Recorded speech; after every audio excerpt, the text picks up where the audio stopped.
What's up, everybody? The Jets own 8 selections coming up in April's drafts. Of course, number 2 overall and number 16 in the first round. They also have 4 selections in the top 44 overall. It's going to be a pivotal weekend for this franchise, and it's going to be a key few months of evaluation upcoming. The National Football League is going to descend on Mobile, Alabama for the Senior Bowl coming up in late January. And we're going to talk about all things Senior Bowl with the executive director of the event, Drew Fabianich. We beat anybody in the world, and I think we're going to win next Sunday. Picked off, Aaron Glenn!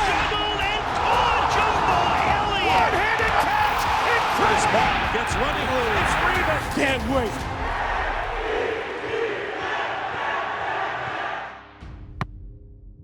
Drew, thanks so much for joining the podcast. Does the NFL draft really officially begin in Mobile?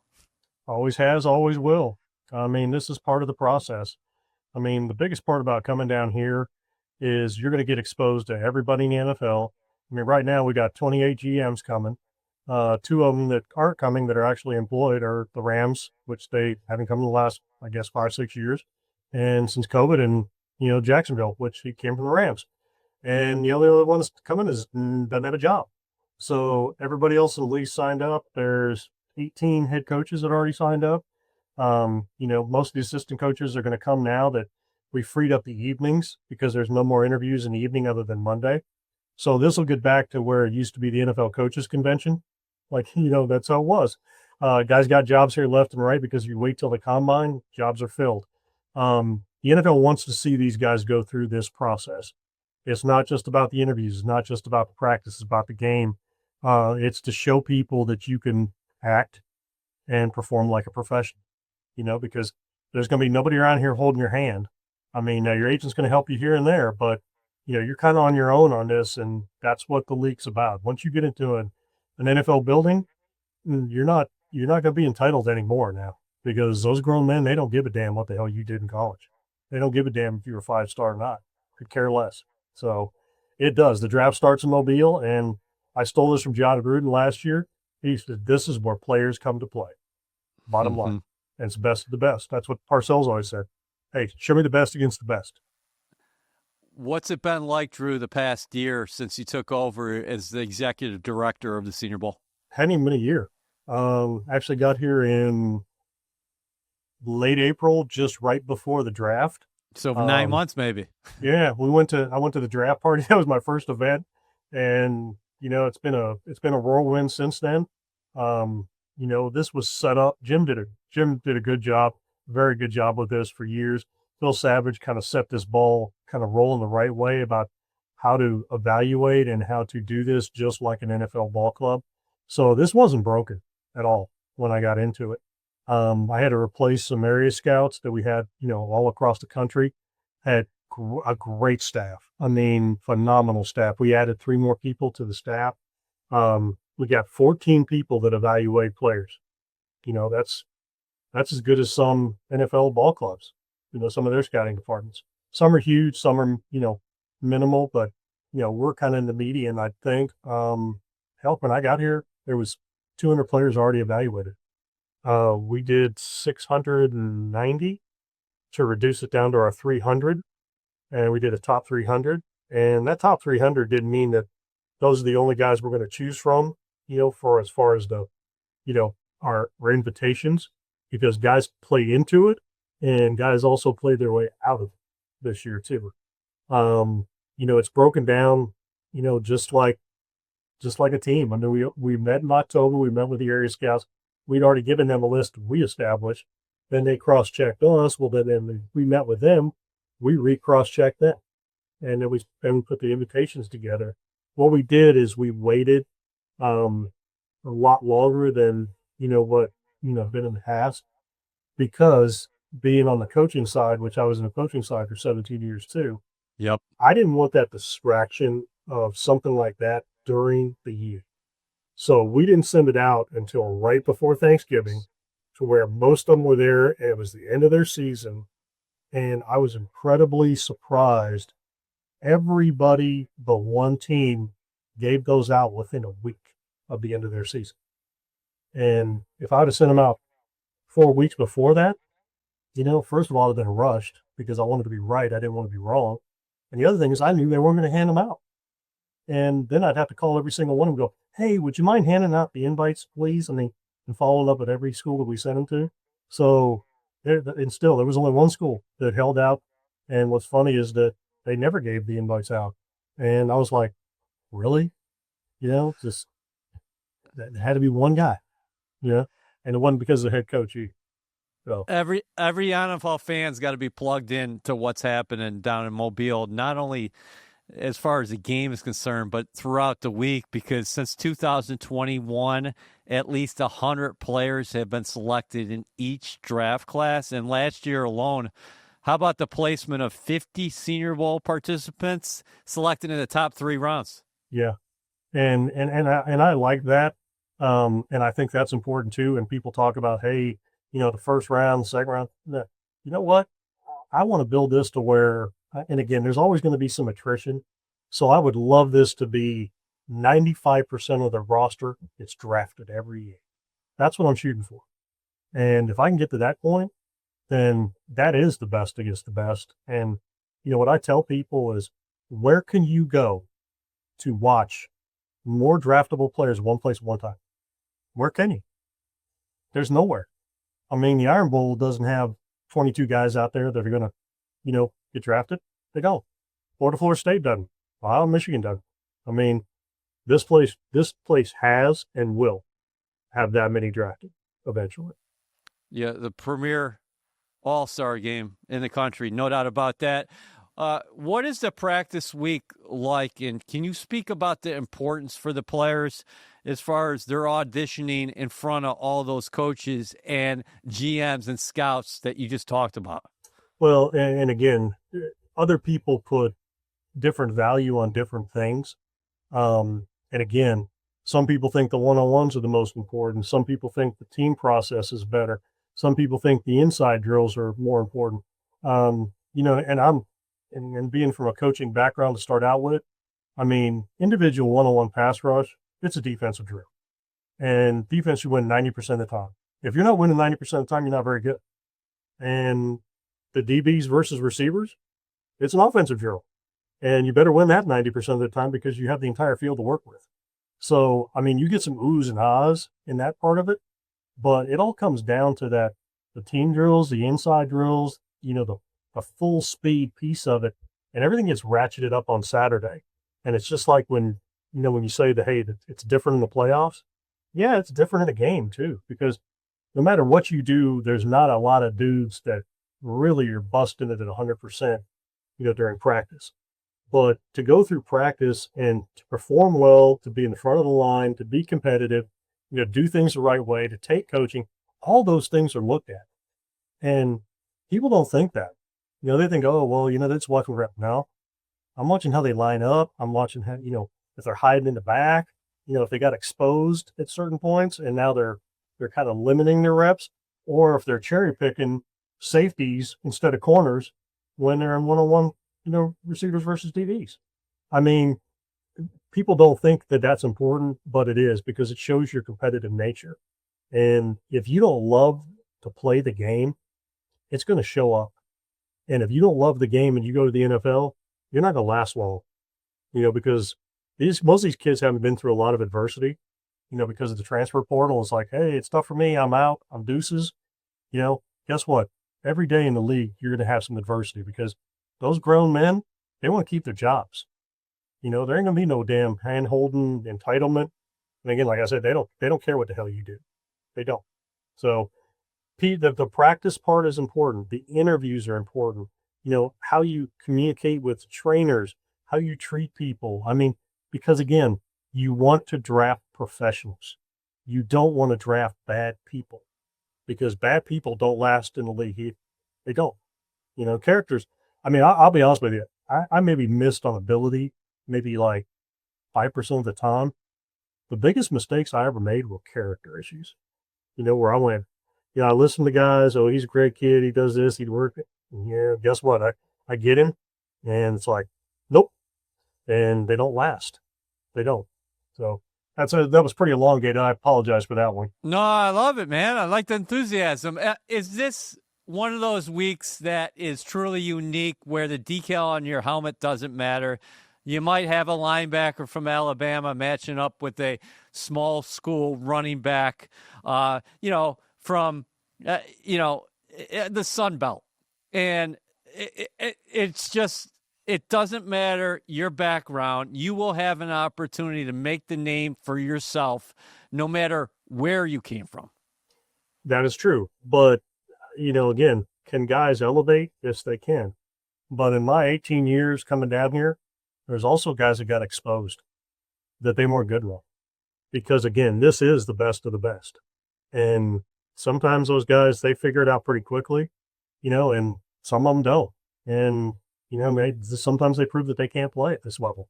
I mean, it just happens. Again, normally it's not a small college guy. Normally it's that 4-year starter that just isn't quite athletic enough, or he's not quite strong enough. And you go like, wait a minute, he's been there for 4 years. He's been there for 5 years and he's weak, well, he's weak now. He's going to be weak tomorrow and he's going to be weak next year too, if he hadn't developed then. But here's the other thing. I'll say this too. And I mean, I may be totally off base, but offensive line play is not very good now. It's not. And I think that's because guys do not stick around and get developed and stay within a system, stay with a strength coach, and wait their damn turn and play as a backup. Because most of these guys well, I'm not playing my first year, I'm out. Well, they may miss a whole cycle of training by doing that. They may not get a degree because they're losing credits left and right. Again, they think it's the easy way out and they're going to make more money that way. Great. But are you ever truly going to develop and become where you might be actually making generational money? Because an offensive lineman, if they get in their third contract, that's generational money. Yeah. What stands out to you about the accepted invites as far as this Senior Bowl class? Because I was doing some study, and I'm looking at the defensive line. You got Texas Tech edge, David Bailey. You got Texas A&M edge, Cassius Howell. You got Clemson edge, T.J. Barker. You got Florida defensive tackle, Caleb Banks. You got Oklahoma edge, R. Mason Thomas. I can go on. You can talk about the guys. It seems like in Mobile, there's going to be a defensive lineman for every team. Well, and there's juniors that we cannot announce either that are already accepted too. And put it this way, they're still in the playoffs. Catch my drifts? Yeah, I get it. Yeah. So it's a lot stronger than it even shows there. The defensive end edge class is, I would say, and again, I hadn't been in, this spot.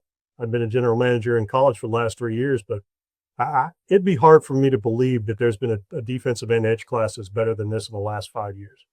Really. Now, interior was better last year, and this group's not bad, but that interior group of interior defensive linemen last year was really good. This class is as good. I mean, it isn't as good, but I think it's a little bit deeper. And, the funny thing is we got some zeros that look like zero noses, but they're kind of got a little bit of sexy fat man to them now, and they got a little bit of pass rush to them now. I mean, every single one of them, from McClellan to Dominic Orange. I mean, I'm trying to remember all of them, but, I kind of kid around with them. I say, hey, sexy fat man, what's up? Because they got a little juice to them, and that's a good thing. Heck, Hunter. He blew it up against Miami, the kid from Texas Tech, and he's a local. So when I went out to Texas Tech, he was like, bringing all my boys. And sure enough, he bringing all his boys. That's a highlight to me. I think that's going to be really competitive. I think that's going to push, some of the tackles, some of the upper echelon tackles to come down here too. We do have some that are still kind of holding a little bit, which I think they're going to go, wait a minute, hey, I'm going to show against real guys. I probably need to go down there. And I tell some of the players that, after they've accepted, I said, you better be ready for this. I said, because some of the guys you lined up, against for the last 3 or 4 years, I said, their ass is going to be working at UPS next week. I said, These guys here are playing on Sunday. So, you better come down here with the right mindset because this isn't a powder puff game. This isn't a walk through. And it's not the combine. This is still football. So the receiver class is really deep. Yeah. Not a lot of number ones. Okay. But a boatload of number twos and really a really good slot class. I mean, really good slot class.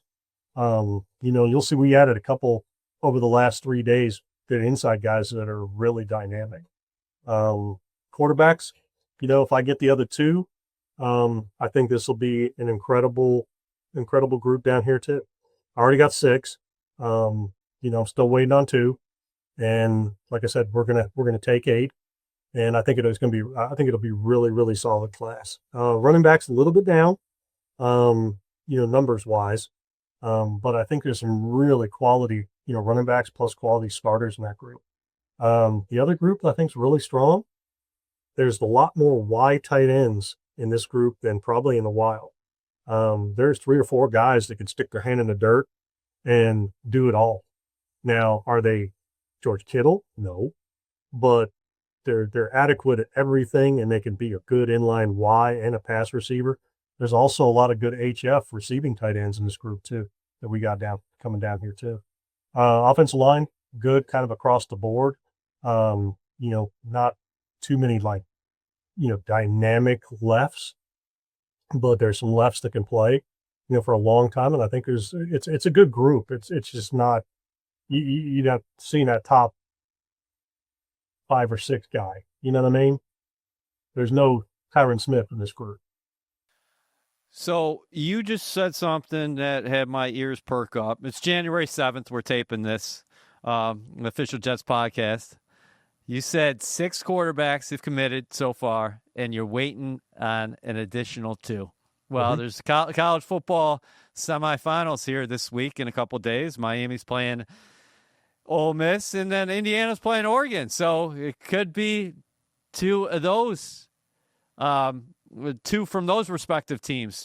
And Jets fans have keen interest in both those ball games because we don't know where the Jets are going to go at the quarterback position in the offseason. GM Darren Mucci said the team is going to exhaust all its options. Right now, Justin Fields still on a contract, as is Brady Cook, the rookie undrafted free agent out of Missouri. He started 4 games. Tyrod Taylor has an expiring contract, but the Jets could go in any one of a number of directions here this offseason. Let's talk about a couple of these quarterbacks who we know definitely are going to be there. Garrett Nussmeier from LSU. You tweeted the other day that you have a funny feeling that Nussmeier is going to blow it up all week long. Why?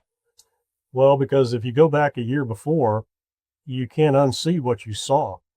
And that was over 4,000 yards and 24 touchdowns, right?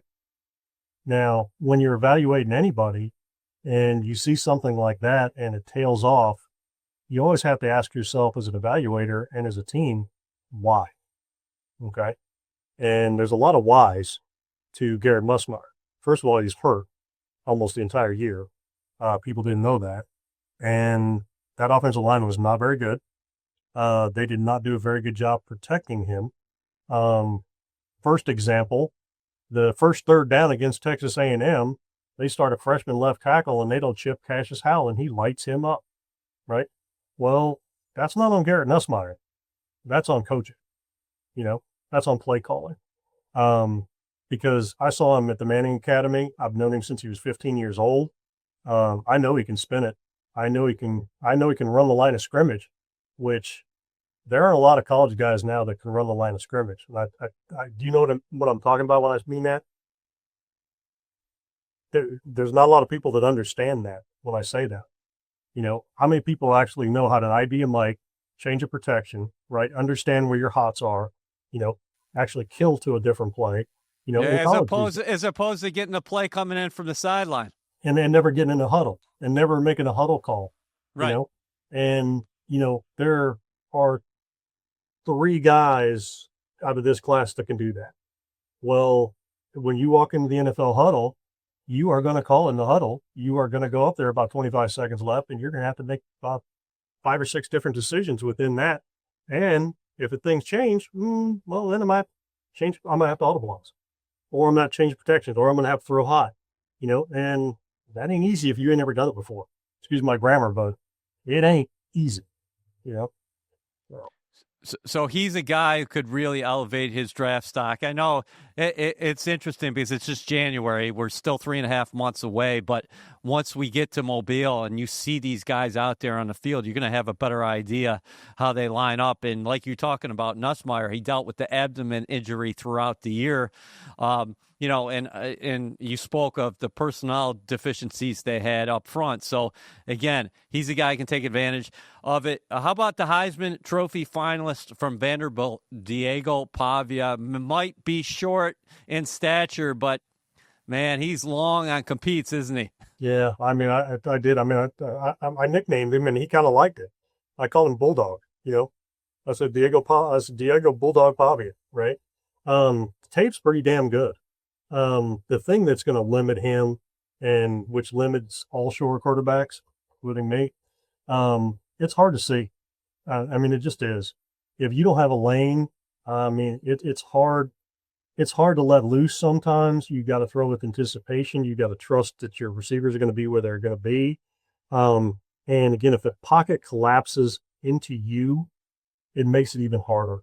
And, again, the greatest thing about him is he's got the escape ability, and he's good, when he does escape, that he actually does make plays down the field, not just running, but he actually makes plays, throwing. This can actually show people that, he can compete in the NFL, because there's not many. I always go back to Parcells' quotes. I mean, hey, 5'9" quarterback. Yeah, name me one, and it's like Kyler Murray, right? Okay. And you go, name me two. Well, you can't name two. Yeah. You can't.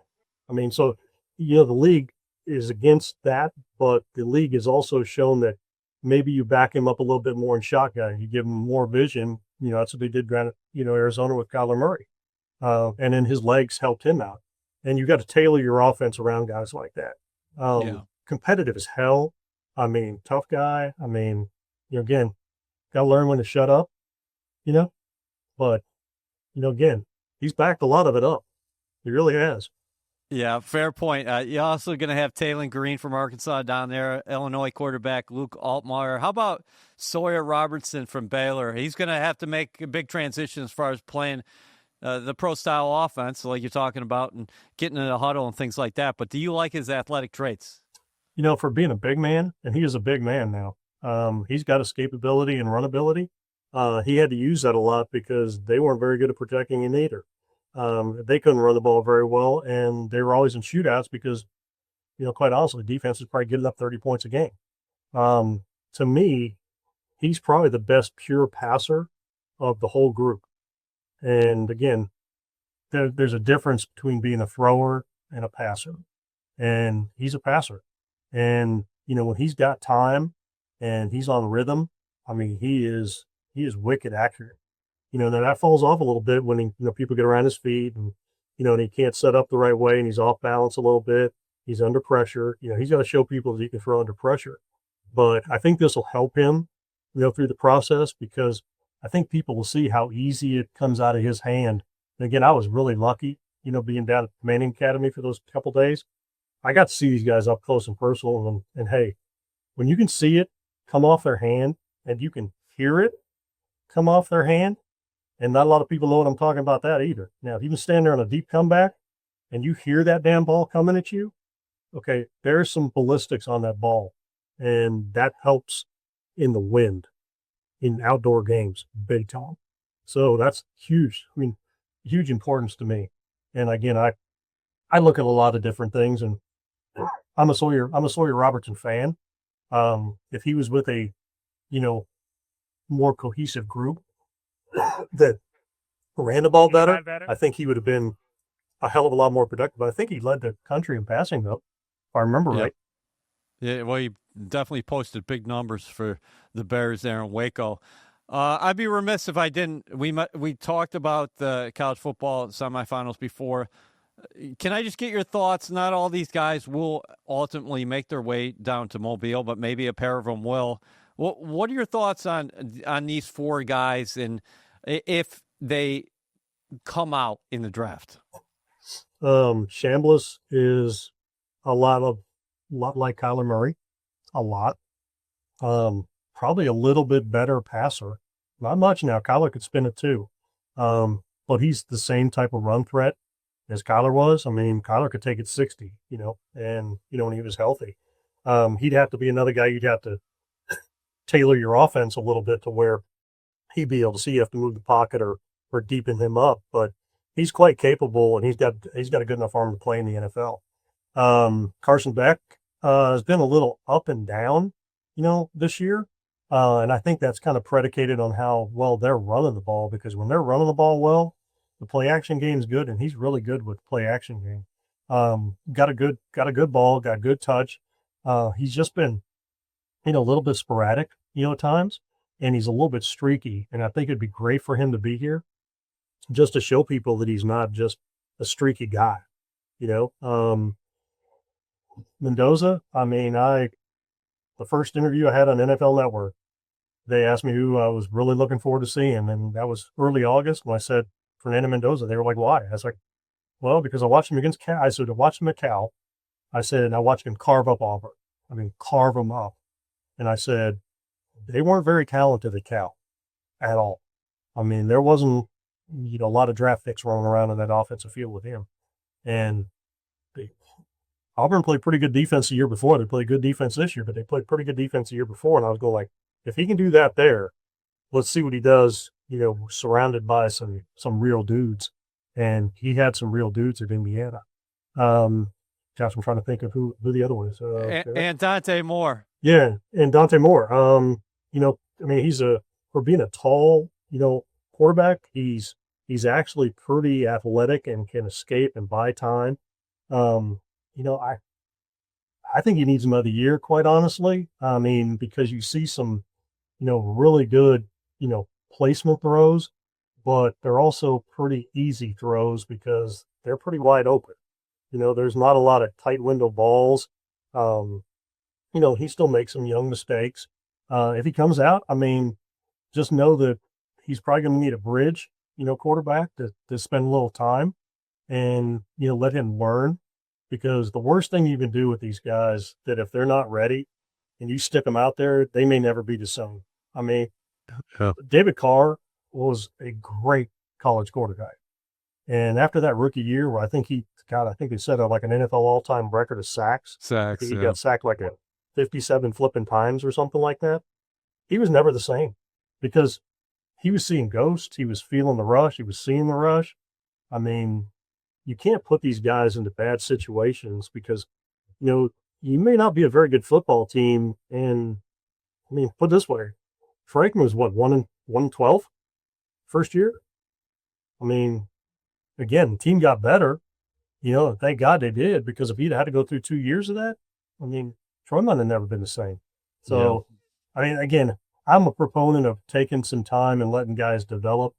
And again, if he does get drafted and if he does declare, I hope that they're patient and they don't expect too much too early, because I think he does need another year. That's just personal opinion, Hey, listen, you know it inside and out. We're going to put you on the hot seat right now. I had a couple rapid fire questions for you.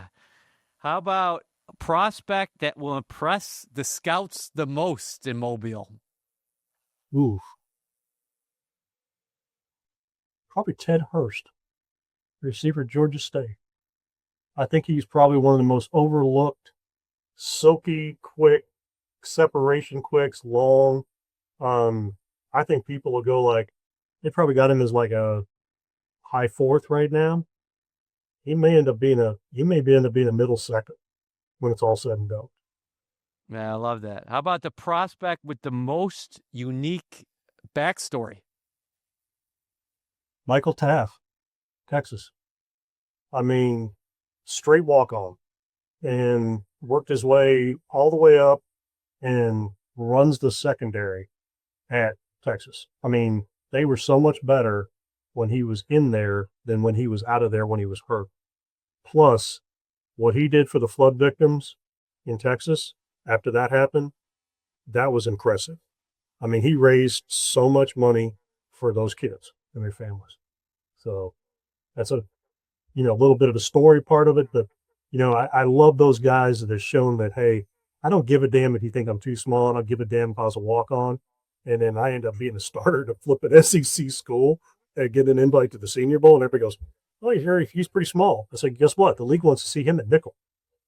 Yeah. So let's see if he can play nickel down here. That's a tough mindset on the field and great community action off the field. How about a under the radar prospect, maybe from a small school? Delby Lemieux, Dartmouth, played left tackle. He was weighing, probably when I watched him, about 275 pounds, because I watched him on his junior tape. And great athlete, moves well, adjusts well in space, protects well. And the body type is never going to be somebody that's going to be 330. So he is now training at center because he's that athletic. And he's also weighing 305 pounds now. So I think that it's either going to be a hit or a miss for him. But I always bet on athletic ability above non-athletes, because at least non-athletes can stay on their feet and off the ground. So that's the small college guy. The other one is the Demings kid, from Stephen F. Austin, the corner, long corner, really, really good feet, has great foot speed. He can, he can drive and close. And, I think he's going to be kind of he was off the radar a little bit, but he was draftable. But I would bet that the league comes in with, say, he's like a fifth rounder. He could end up being a 3. My one that impressed me off his first game was the Jamari Taylor kid from Virginia. Yeah. And he was a transfer from an HBCU from North Carolina Central. And I mean, he rolled North Carolina State for like about 190 or 200 in the first game. Yeah, he runs hard as hell. He refuses to go down. Yeah, great. Great. Got his feet in the ground. Really good contact balance, hard to tackle. Again, I wish I had more HBCU kids. I really do. But most of them are picked over and they're already playing in P4 anyway. They're doing colleges, P4s are doing the job for the NFL scouts now and the NFL personnel, because it used to be where there was maybe 60 guys in like HBCUs, FCSs and like G5s. There used to be like 50, 60 guys. I'll bet you there's 20 now outside of P4 because they're all moving up. Yeah. They're all getting paid. So it makes their job easier. But, again, do you see that diamond in the rough thing? There's no such thing anymore. There's not. I think I know where you're going with this one. Deepest position group. All right, defensive end, hands down, not even close. Not even close. And you forget, like Derek Moore, Zion Young is in that group. Donnie Sutton is in that group. Seriously, we got, it's a wow. It really is. So I'm thrilled to death that we got them, and and I think they're going to put on a show. We could talk to you for hours. This has been really awesome. I want to end here, though. Yeah. The Jets have 2 first-round picks, number 2 overall and number 16. They have 4 picks in the top 44 this year. They have 8 overall picks. They also have 5 first-round picks over the course of the next 2 drafts. Mm-hmm. You worked in the Cowboys organization for 18 years. You were a GM at Auburn. You were a GM at West Virginia. You know the draft better than anybody. How much can you flip this thing if you do have a very productive draft or 2 over the course of the next 2 years? I think if you do it right, you should probably be at least in the playoffs year 2. I didn't say, to win in the playoffs. I said get to the playoffs by year 2. If you got that many picks and you use them the right way, and let's just say you got 10 guys that you think are foundational players that are going to be with your team for a long time, and you have to burn some of those picks to get to them, you better get to them. That's the biggest thing. Because if you say that, hey, it's not, you kind of, maybe he's not. No, if he's a foundational player, you better go up and get it. And I mean that for, the corner, the left tackle, the Q, the number one receiver, the number one running back, the defense, the three technique. I mean, if you got guys that you believe are that, and you believe they're going to be around for 2 contracts, well, if you got that much ammunition, you better not be afraid to use them. Now, if you don't believe that that's the guy, don't do it. And then just take numbers and try to, build yourself up by depth, because that's the other thing. If you can build yourself up to where you got really solid depth, then you're a hell of a lot better off. And we had really good defensive depth. We were really good, and again, you're going to lose dudes here and there because, the contracts and, just the number of years and all that. But, you just got to manage your draft the right way, but you also got to manage your free agency the right way. And free agency is a plug filler, but it should make you more, how would I put this? If I do that the right way, then I can draft the best possible player instead of going after need. Because when you go after need, you end up screwing yourself. Because then you'll take a guy that's lesser than a better player. I mean, put it this way, we didn't need CD Lamb. We didn't. We needed a defensive end. And it was Chason and CD Lamb.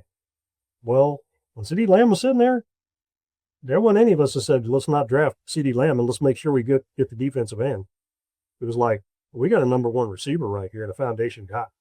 So that's what I mean. Just establish free agency to take what you absolutely have to have and then make it to where your draft is going after the best possible player, regardless of position. And hopefully they're all foundational players. That's Drew, well said. The emotion is popping right now from you. You can hear it in your voice. You're ready to play a couple snaps. And for Jets fans, man, Mobile is really going to be the start of the 2026 offseason, and they can't wait for this draft, and we can't wait for the festivities you put on, and then also, of course, the nuts and bolts of it, the practices, the meetings, and then the game itself. We wish you a lot of luck. We know you guys are going to have a tremendous amount of success like you always do. Appreciate it. Appreciate that a lot. And always remember this, there's only one place you can go to watch the many draftable prospects at one place at one time. Bottom line. And we're 80% sold out already. So this will be another sellout. So if you plan on coming, better get your damn tickets. So. Thanks, Drew.